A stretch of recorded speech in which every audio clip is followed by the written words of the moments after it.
عرب وحكى مع وطنك مريكان في حال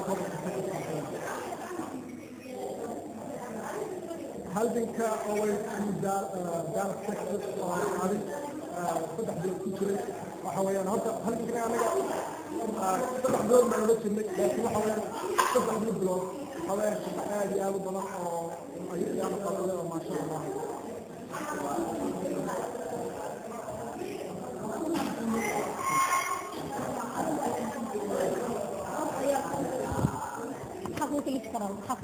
horta hadalka waxa uu soo diray waxa ahayd waxa weeyaan waxaan arkaan OICU-dan Minneapolis ama OICU xagga Europeanka ayaan alaabay soo jeediyeen ama si riwaayad ahaan ayaan arkay waxaan story-gii baan daba galay xaasan tahay marka anigoo dadka Mareykan ahaa oo iska hurday oo waxba ogeyn ayaa markaan ogaaday wixii meesha ka dhacay iyo wax meesha ka jira iyo wixii wadanka Soomaaliya ogaadeenaya haysta Ethiopia-ka dawladooda ay ku dhigaysto markaan ogaaday markaasan baraarugo aan dhaha kala qaaday okay maadaama uu yahay shirkankii ugu horeeyay ama si naabu yeeltaa ka qayb gashay si aad balaaran oo ah sidii oo ay ismeer caalami hadda wallahi runtii waxa weeyaan haddaan ku sheego waxaan ka faa'iiday waxa weeyaan waxa lagu soo koobi karo ama 2 daqiiqo ama 1 daqiiqo ma aha laakiin waxa weeyaan horta aniga aragtidayda aan arkay haddaan arki lahayn oona maqli lahayn maana rumayn lahayn sababtoo ah meel oo waxa weeyaan arday dhalinyaro oo iskaashatay oo meel kasta adduunyada ka imaatay meesha ugu fogla meesha halkan la joogo qola imaatay ayaa soo imaatay oo kulli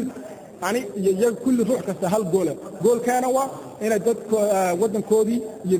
dadkooda la dhibayo haweenkooda la kufsanayo ciyaalkooda la laynayo inay wax u taraan inay wax u qabtaan oo adduunyada ogeysiiyaan dawladda Ethiopia ee Meel Zanaawi prime minister ka yahay waxay dadka oo shacabka ogaadeen ay ku hayaan taas ayaa wallahi aad iyo aad u waxayso maxaa lagu baaqaysaa dhalinyarada adoo kala oo halganka ama hadda soo biiray ama aad u iyada waxaan ku dhiilaa runtii haddaynan ku soo biirin waxa weeyaan waa hurday sidaan u hurday ayaad u hurday haddaad ku soo biirteen oo hadda dad kala qaadatihiinna waxa weeyaan waxaad u baahan tahay just dadka ku soo jira OYSU dhagaysta maxaa la dhahaa fiirsada waxay hayaan xataa ama iska aamusan su'aal waxa weydiin iska fiirso 2 cisho ama 2 jeer marka ka bacdi adaa baraarugi adaa kici adaa istaagi adaa maxaa weeyaan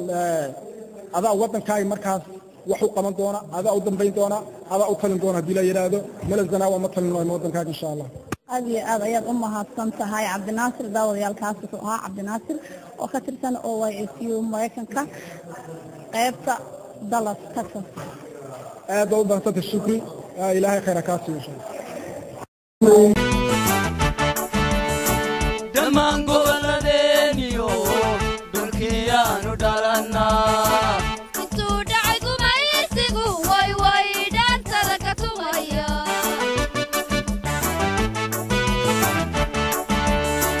damaan goboladeniyo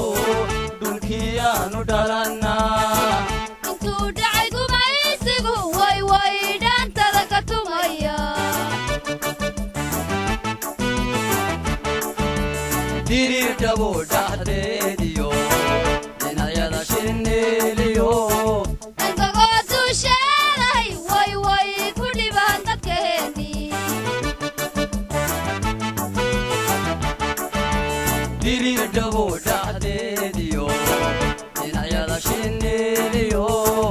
intagoo duusheeday way way ku dhibaan dadkeeni dhulka baaxadaale